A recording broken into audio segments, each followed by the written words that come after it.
Welcome to the Sales Influence Podcast, where we talk about finding the why in how people buy.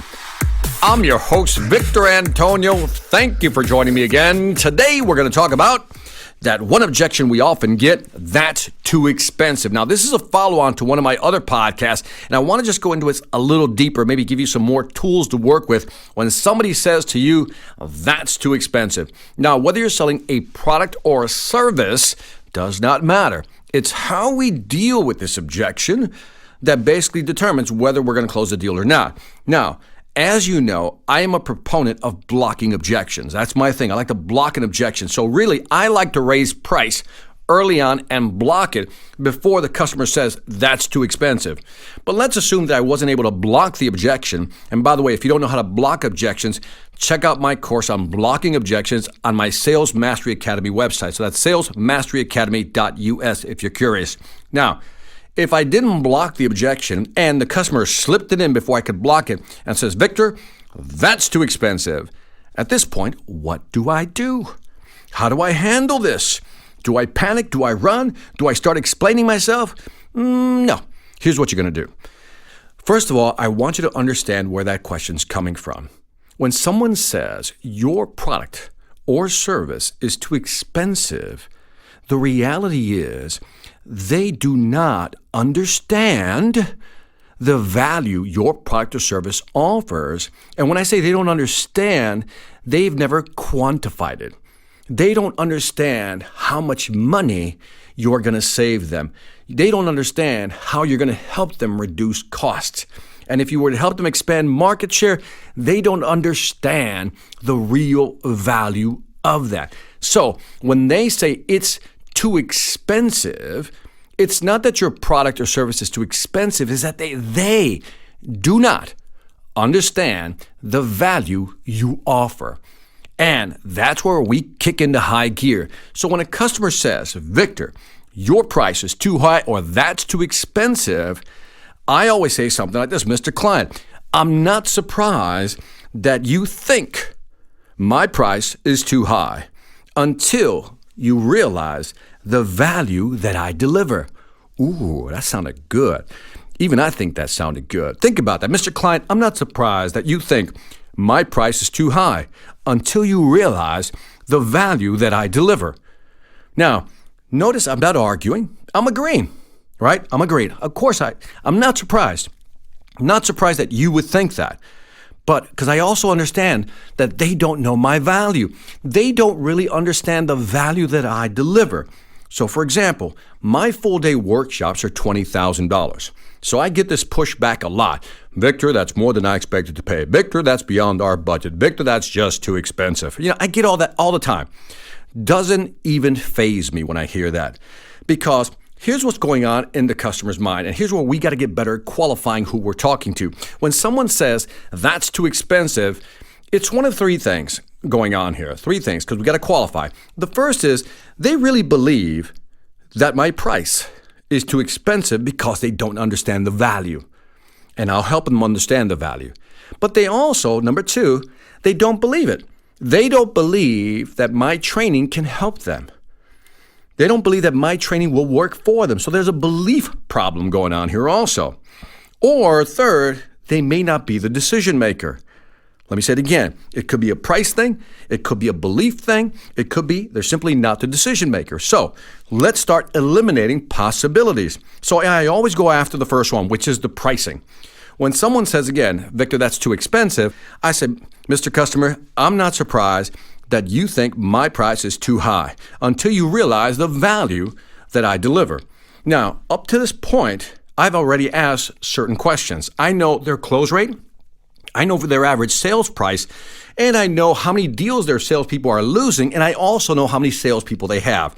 These are data points that I have in my head. I know their close rate, average order size, what it costs when they lose a deal, and the number of salespeople they have. Because I know that, I can say something like this. Again, I'll say, until you realize the value I offer. For example, my training is $20,000, but you've told me that on average, your salespeople lose one deal a month. That's costing you $5,000 per month. $5,000 per month, and you have 10 salespeople. Mr. Customer, that means 5,000 times 10 salespeople, you're losing $50,000 a month. If I multiply that by 12, that's $600,000. That's more than $500,000 a year that you're losing. And then I would say something like this. Would you agree, Mr. Customer, that losing $600,000 is much higher than investing $20,000? That's one way of tying it down. Or would you agree that investing $20,000 once in order to save, make more money, and not lose $600,000 a year or $50,000 a month is a good return on value? Now, notice I'm not backing away from the conversation. I'm letting them know, if I can help your salespeople close one extra deal a month, that's $5,000 in your pocket. Multiply that by 10, that's $50,000 in your pocket per month. Multiply that by 12, that's $600,000. Now, again, once the customer says, yeah, you're right, Victor, $20,000 isn't a lot. So, Mr. Customer, it's not pricing. Because I've just shown you return on value, $20,000 to maybe make a potential of up to $600,000. So if it's not pricing, then it's one of two things, Mr. Customer. Two, you can say this. Two, you don't believe that the training will work for you, or you're simply not the decision maker. Which one is it? Oh, that's a tough one, is it? You're coming right at them. But basically, you're asking a qualified question. It's not about price. We've just shown you the value's there. So if it's not price, it's either you don't believe this will work for you, or two, you're not in a position to make a decision. Ooh, right at them. But what you're trying to do is qualify who you're talking to. And in many cases, they're going to say, no, Victor, I have the ability to make that decision. Great. So if it's not the money, the value's there, and you can make a decision, then I have to believe at this point is that you don't believe the training will work for your company. Is that true? And he would say, well, maybe, yeah, that's it, Victor. Maybe I'm not sure how this will work for us.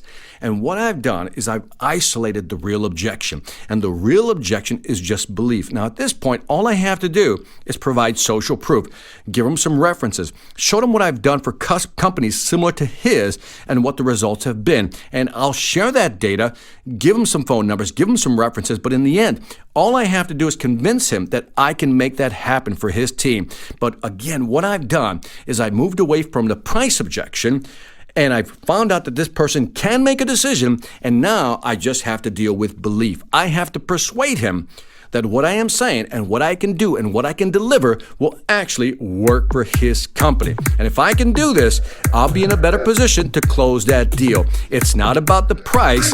It's all about belief. Do they believe you can really help them? And that's it for this Sales Influence podcast. Don't forget to leave me some feedback on iTunes, Stitcher, or YouTube. Let me know what you think. I'd greatly appreciate it. Also, check out my online sales training platform, the Sales Mastery Academy.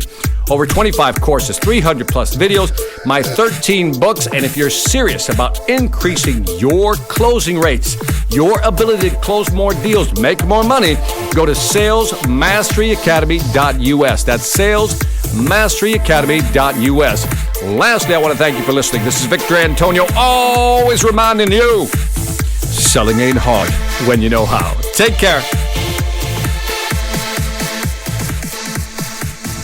Hi, I'm Victor Antonio. I'm an author, sales trainer, and keynote speaker. I'm often asked, what makes a great speaker? Is it someone who delivers real content that the audience can use? Is it someone who engages the audience so they're part of the learning experience? Or is it someone who can motivate an audience to push them beyond their comfort zone and discover new abilities? The answer is yes. But the most important thing to remember is that I'm not there to look good. I'm there to make my client look good. Simply put, it's never about me, and it's always about them.